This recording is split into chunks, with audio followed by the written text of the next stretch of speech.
Today, wing mirrors, Rover SD1. There's mine, minus the driver's side wing mirror. And I've already replaced the passenger side. You could call this one a lucky strike, I suppose, because it actually fitted first time. Got that one from eBay. Came with the bits on the inside, which was quite handy in the nap. Mirrors in very good condition. Alignment not perfect, but that's okay. Just rotated it a little bit on the bolt there. It's alright condition, cleaned up nice, little ding in it. Who cares? It's a lot better than the old wing mirror, that's for sure. Where is the old wing mirror? Here's the old wing mirror. Oh, when I say a little bit better, won't take you long to get my point. So I didn't think there was any chance of this one coming back to life. So that one was a lucky strike, I would say, the one from eBay for the passenger side. And I'll tell you the reason why. The first wing mirror I bought is this one here, okay? Now the innards from this one were in that one about 30 minutes ago, and I'll explain in just a minute. So I bought this one, not realizing that the bracket is considerably different. So then I went on to eBay. I managed to find a passenger side one for a reasonable price. I ordered it, fitted first time, which was good news. So that one sort of went back in the bubble wrap, and I kind of hung on to it for a bit just to see whether I would need it. Now, knowing that the one I bought from eBay on the passenger side was a fit, it taught me something. Okay, so I automatically assumed that all the wing mirrors were the same. That was a bad assumption. So let's call this a Series 2. Rubber back. Okay, we're very sure this is a Series 1. Now, my car's a 1980. There are a few bits and pieces on it which you might consider to be Series 1.5. Okay, why it's got a rear wiper, I don't know. Rubber back mirrors, so Series 1. However, we've got the Series 2 badge, Series 1 bumpers and headlights and everything.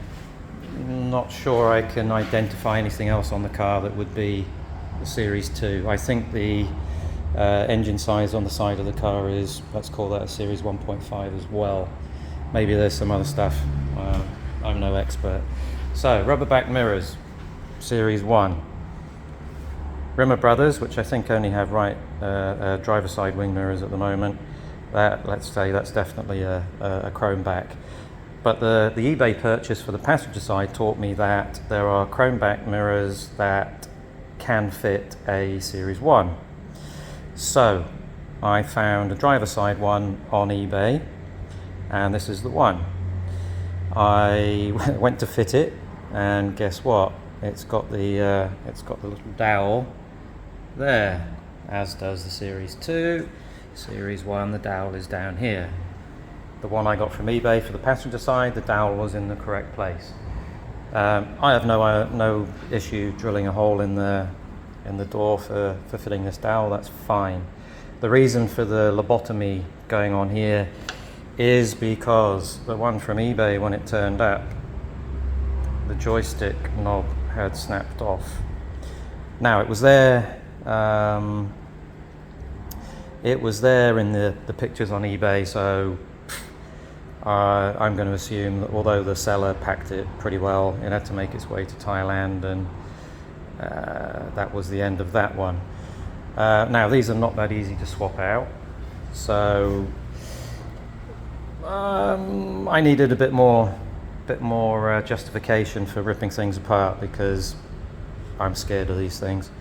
Definitely never going to touch these springs. They're clearly of evil strength. So I wasn't going to try and do something like just replace that didn't really make sense.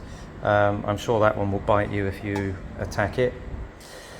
The reason why was that when I did drill the hole and I fitted it, mirror's kind of pointing down towards the window line and the door.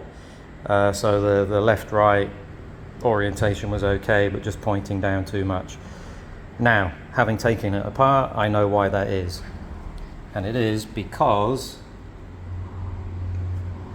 gold, silver, bronze. The men at Rover were not stupid. Okay. Here it is gold, silver, bronze. So the opposite. Okay, gold at the top there, gold at the bottom here. When I took this one apart, gold was at the top. Now, whether that's because somebody had taken it apart before, I don't know. When you undo the four screws in there, and you pull it out, it kind of naturally wants to rotate that way. Now I could kind of understand that. But anyway, when I took it apart, here it is over here, when I took that apart, it also did that. Now, when I fitted this one to the car, which I don't want because it's a Series 2 bracket, and yeah, it kind of looks okay, but I'd rather have the Series 1, to be honest, or the Series 1.5. When I opened this one up, it was like this. Yeah, so gold at the bottom. When I opened this one up originally, gold was at the top. So that leads me to believe why even trying to manipulate this thing, which really hurts your fingers after a while, without the stalk on it, why I couldn't get it adjusted properly. So I wanted two things out of this. One, I wanted to learn about the orientation, and the second one is I wanted to swap over the joystick, which I have now done. It's not as bad as you might think. Really the key to it is, okay, you've got the locators for the cable shields, okay, slot in, all right, they slot in there. These here also slot in down here, okay, so that one's come to its natural stop, and there isn't a lot of wiggle room, okay. My pick, which served me very, very, very well today, and I managed not to skewer myself with it, which is unusual, did a very good job of helping me position everything. This, these, and this came from this one, okay. The broken joystick knob here, this lot, came originally from this mirror. I'd be very surprised if they're different. The part number is the same, or whatever that number refers to is the same on both of them. So this part, not the bracket, are the same. The key to it is the joystick. This, I'm not going to be able to do it with one hand, but this has a spring inside. Let me show you the spring, because I have one from, it's in here. Actually two springs. Obviously one spring wasn't enough. This is what it looks like inside. And it's one of those springs, when you first look at it, you think, yeah, that's going to be evil, it's going to bite me, it's going to be lots of pain. In the end, it wasn't so bad. What I found was that what you do is you try to get this end all nicely set up. You get each of the cable shields up to here, then just poke the end, okay, this end, let's say. You poke that end through here, and then you pull the cable up. So you've got all three cables showing at this end. You will have all three cable shields right up to here, okay. You will not be down here, they will not be in the stops down there. You get them all up, and then one by one, the way that the cable fits in is kind of like this. So what you do is, and then it will lock. So what you do,